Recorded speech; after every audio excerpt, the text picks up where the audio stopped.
बेहतरीन drama serial बेहद में आप देखेंगे जी जुगनू ने अपना आप दिखाना शुरू कर दिया है और उसने बता दिया है कि वो क्या करना चाहती है। साफ साफ कुरम को बता देती है कि मैं आपसे बिल्कुल भी मोहब्बत नहीं करती थी, ऐसे कोई भी बात नहीं थी। सिर्फ और सिर्फ मजबूरी के तहत मैंने ये सब कुछ किया है।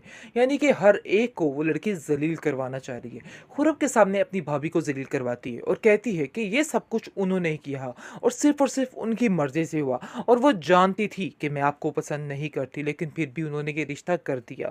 उन्हें ऐसा नहीं करना चाहिए था। जिस पर आप देखेंगे कि वो कहती है, आगे से कहता है कि अगर तुम्हारी मर्जी शामिल नहीं थी तो तुमने इतना बड़ा कदम क्यों उठाया? तुम मुझसे बात तो कर सकती थी। आगे से वो कहती, मैंने तुमसे कितनी दफ़ा बात करने की कोशिश की, लेकिन आपने मेरी बात को हमेशा इग्नोर ही किया है। लेकिन आप देखेंगे कि वो कहता है कि अब मैं इस बात को लेके काफ़ी पछता रहा हूँ। और पछतावे के आंसू बेचारा बहाते बहाते अब इस नतीजे पर पहुंचता है कि वो अब कॉल कर देता है उसकी भाभी को और कहता है कि आखिर आपने क्या अज़ाब मेरे पल्ले बांध दिया? मुझे इतनी बड़ी टेंशन कैसे दे सकती हैं आप? आपको ज़रा भी एहसास नहीं आया? आपने क्या किया मेरे साथ? जिसको सुनकर वो कहती है कि आखिर आप कैसी बातें कर रहे हैं? मुझे तो समझ ही नहीं आ पा रही कि आखिर आपके ज़हन में क्या चल रहा है? क्यों आप बिला वजह उस बेचारी को ब्लेम करें? ऐसी कोई बात नहीं है, उसने अपनी मर्ज़ी से हाँ की है और अपनी मर्ज़ी से तुमसे शादी करने पर राज़ी हुई है, किसी ने उसे फ़ोर्स नहीं किया है। लेकिन आप देखेंगे कि खैर मामला जो है रफ़ा-दफ़ा हो जाता है। आहिस्ता-आहिस्ता उस बेचारे की ज़िंदगी में जो अज़ाब आने वाले हैं वो तो बहुत ही ज़्यादा हैं और वो देखकर उसको पता चलेगा कि उसने क्या इंसान अपने पल्ले डाल लिया है। खैर आप देखेंगे कि जुगनू अभी भी हमज़ा का पीछा नहीं छोड़ती है, बल्कि वो अपने घर से ज़्यादा अपने मेके में जाके रहती है ताकि वो हमज़ा से मिल सके। काफ़ी ज़्यादा सोनिया भी तंग आ चुकी है और सोनिया कहती है कि अभी तक इस लड़की ने इस बात की जान नहीं छोड़ी है।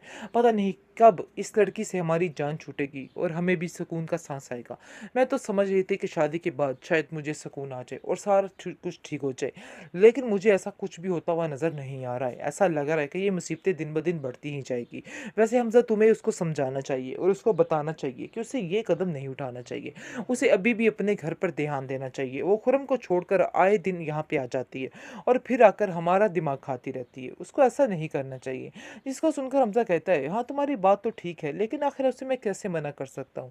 उसका बचपन से यहाँ पर आना-जाना है और बहुत ज़्यादा आना-जाना है। इस बात को मना करूँगा तो मेरी फूफो जान भी इस बात को लेके काफ़ी ज़्यादा माइंड कर जाएँगी।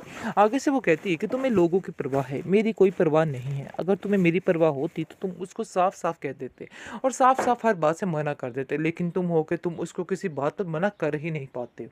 हमेशा उसका साथ देते हो, उसकी ही बात मानने की कोशिश करते हो। काश तुम्हें अंदाज़ा हो जाए कि वो लड़की किस कदर चालाक लड़की है। आगे से आप देखेंगे कि वो उसको समझाने की कोशिश करता है और कहता है कि तुम्हें इन बातों से कोई फ़र्क नहीं पड़ना चाहिए, क्योंकि मैं सिर्फ़ और सिर्फ़ तुमसे प्यार करता हूँ, इसके अलावा किसी से भी नहीं। और तुम इन बातों को लेके परेशान क्यों होती रहती हो? इन बिला वजह इन बातों की टेंशन लेनी छोड़ दो। मैं कभी भी तुम्हारा साथ नहीं छोड़ूँगा, मैं तुमसे वादा करता हूँ इस बात का। आगे से आप देखेंगे कि वो कहती है कि मुझे तुम्हारे ऊपर यकीन तो है, लेकिन मुझे इस जुगनू पे यकीन नहीं है, क्योंकि ये जुगनू किसी वक़्त भी तुम्हें लेकर उठ सकती है और मुझे इसका यकीन है कि ऐसा ही करेगी। ऐसा ना हो कल-कला तुम पर कोई ऐसा इल्ज़ाम कर दे कि जिससे तुम्हें भी इसी हालत, यानी कि तुम्हें भी इसके साथ शामिल होना पड़े। जिसको सुनकर वो कहता है कि तुम पता नहीं कौन-सी पुरानी पहुँच में चली गई हो, ऐसा कुछ भी नहीं होने वाला है और ना ही वो लड़की ऐसी-वैसी है जिसको तुम समझ रही हो। खैर अपने दिमाग से ये बातें निकाल दो और अपने दिमाग को उसके बारे में साफ करो। अब तो उसकी शादी हो चुकी है और अपने घर में दुआ करो वो खुश रहे। क्यों इस तरह की बातें कर रही हो? मेरा भी जी जला रही हो और अपना भी जी जला रही हो। जिसको सुनकर वो कहती है कि मैं जानबूझकर कुछ नहीं कह रही। मैंने जो कहा है वो बिल्कुल ठीक कहा है। इसलिए बेहतर यही है कि तुम भी इन बातों को समझ जाओ और हकीकत यही है कि ये सब कुछ ही हो रहा है, लेकिन तुम्हें बिल्कुल भी समझ नहीं आ रही और ना ही तुम्हें कुछ ऐसा-वैसा नज़र आ रहा है। बेहतरीन ड्रामा सीरियल बेहद में आप देखेंगे जी जुगनू ने अपना आप दिखाना शुरू कर दिया है और उसने बता दिया है कि वो क्या करना चाहती है। साफ साफ कुरम को बता देती है कि मैं आपसे बिल्कुल भी मोहब्बत नहीं करती थी, ऐसे कोई भी बात नहीं थी। सिर्फ और सिर्फ मजबूरी के तहत मैंने ये सब कुछ किया है। यानी कि हर एक को वो लड़की जलील करवाना चाह रही है। खुरम के सामने अपनी भाभी को जलील करवाती है और कहती है कि ये सब कुछ उन्होंने ही किया और सिर्फ उनकी मर्जी से हुआ और वो जानती थी कि मैं आपको पसंद नहीं करती, थी, लेकिन फिर भी उन्होंने ये रिश्ता कर दिया। उन्हें ऐसा नहीं करना चाहिए था। जिस पर आप देखेंगे कि वो कहती है, आगे से कहता है कि अगर तुम्हारी मर्ज़ी शामिल नहीं थी, तो तुमने इतना बड़ा कदम क्यों उठाया? तुम मुझसे बात तो कर सकती थी। आगे से वो कहती, मैंने तुमसे कितनी दफ़ा बात करने की कोशिश की, लेकिन आपने मेरी बात को हमेशा इग्नोर ही किया है। लेकिन आप देखेंगे कि वो कहता है कि अब मैं इस बात को लेके काफ़ी पछता रहा हूँ, और पछतावे के आँसू बेचारा बहाते-बहाते अब इस नतीजे पर पहुँचता है कि वो अब कॉल कर देता है उसकी भाभी को और कहता है कि आखिर आपने क्या अज़ाब मेरे पल्ले बाँध दिया? मुझे इतनी बड़ी टेंशन कैसे दे सकती हैं आप? आपको ज़रा भी एहसास नहीं आया? आपने क्या किया मेरे साथ? जिसको सुनकर वो कहती है कि आखिर आप कैसी बातें कर रहे हैं? मुझे तो समझ ही नहीं आ पा रही कि आखिर आपके ज़हन में क्या चल रहा है? क्यों आप बिला वजह उस बेचारी को ब्लेम करें? ऐसी कोई बात नहीं है, उसने अपनी मर्ज़ी से हाँ की है और अपनी मर्ज़ी से तुमसे शादी करने पर राज़ी हुई है, किसी ने उसे फ़ोर्स नहीं किया है। लेकिन आप देखेंगे कि खैर मामला जो है रफ़ा-दफ़ा हो जाता है। आहिस्ता-आहिस्ता उस बेचारे की ज़िंदगी में जो अज़ाब आने वाले हैं वो तो बहुत ही ज़्यादा हैं, और वो देखकर उसको पता चलेगा कि उसने क्या इंसान अपने पल्ले डाल लिया है। खैर आप देखेंगे कि जुगनू अभी भी हमज़ा का पीछा नहीं छोड़ती है, बल्कि वो अपने घर से ज़्यादा अपने मेके में जाके रहती है ताकि वो हमज़ा से मिल सके। काफ़ी ज़्यादा सोनिया भी तंग आ चुकी है, और सोनिया कहती है कि अभी तक इस लड़की ने इस बात की जान नहीं छोड़ी है। पता नहीं कब इस लड़की से हमारी जान छूटेगी और हमें भी सुकून का साँस आएगा। मैं तो समझ रही थी कि शादी के बाद शायद मुझे सुकून आ जाए और सारा कुछ ठीक हो जाए। लेकिन मुझे ऐसा कुछ भी होता हुआ नज़र नहीं आ रहा है। ऐसा लग रहा है कि ये मुसीबतें दिन-ब-दिन बढ़ती ही जाएगी। वैसे हमज़ा तुम्हें उसको समझाना चाहिए और उसको बताना चाहिए कि उसे ये कदम नहीं उठाना चाहिए। उसे अभी भी अपने घर पर ध्यान देना चाहिए। वो खुर्रम को छोड़कर आए दिन यहाँ पे आ जाती है और फिर आकर हमारा दिमाग खाती रहती है। उसको ऐसा नहीं करना चाहिए। जिसको सुनकर हमज़ा कहता है, हाँ, तुम्हारी बात तो ठीक है, लेकिन आखिर उसे मैं कैसे मना कर सकता हूँ? उसका बचपन से यहाँ पर आना-जाना है और बहुत ज़्यादा आना-जाना है। इस बात को मना करूँगा तो मेरी फूफो जान भी इस बात को लेके काफ़ी ज़्यादा माइंड कर जाएँगी।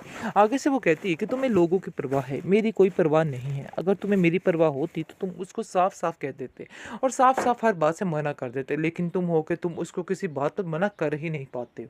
हमेशा उसका साथ देते हो, उसकी ही बात मानने की कोशिश करते हो। काश तुम्हें अंदाज़ा हो जाए कि वो लड़की किस कदर चालाक लड़की है। आगे से आप देखेंगे कि वो उसको समझाने की कोशिश करता है और कहता है कि तुम्हें इन बातों से कोई फ़र्क नहीं पड़ना चाहिए, क्योंकि मैं सिर्फ़ और सिर्फ़ तुमसे प्यार करता हूँ, इसके अलावा किसी से भी नहीं। और तुम इन बातों को लेके परेशान क्यों होती रहती हो? इन बिला वजह इन बातों की टेंशन लेनी छोड़ दो। मैं कभी भी तुम्हारा साथ नहीं छोड़ूँगा, मैं तुमसे वादा करता हूँ इस बात का। आगे से आप देखेंगे कि वो कहती है कि मुझे तुम्हारे ऊपर यकीन तो है, लेकिन मुझे इस जुगनू पे यकीन नहीं है, क्योंकि ये जुगनू किसी वक़्त भी तुम्हें लेकर उठ सकती है और मुझे इसका यकीन है कि ऐसा ही करेगी। ऐसा ना हो कल-कला तुम पर कोई ऐसा इल्ज़ाम कर दे कि जिससे तुम्हें भी इसी हालत, यानी कि तुम्हें भी इसके साथ शामिल होना पड़े। जिसको सुनकर वो कहता है कि तुम पता नहीं कौन-सी पुरानी पहुँच में चली गई हो, ऐसा कुछ भी नहीं होने वाला है और ना ही वो लड़की ऐसी-वैसी है जिसको तुम समझ रही हो। खैर अपने दिमाग से ये बातें निकाल दो और अपने दिमाग को उसके बारे में साफ करो। अब तो उसकी शादी हो चुकी है और अपने घर में दुआ करो वो खुश रहे। क्यों इस तरह की बातें कर रही हो? मेरा भी जी जला रही हो और अपना भी जी जला रही हो। जिसको सुनकर वो कहती है कि मैं जानबूझकर कुछ नहीं कह रही। मैंने जो कहा है वो बिल्कुल ठीक कहा है। इसलिए बेहतर यही है कि तुम भी इन बातों को समझ जाओ और हकीकत यही है कि ये सब कुछ ही हो रहा है, लेकिन तुम्हें बिल्कुल भी समझ नहीं आ रही और ना ही तुम्हें कुछ ऐसा-वैसा नज़र आ रहा है।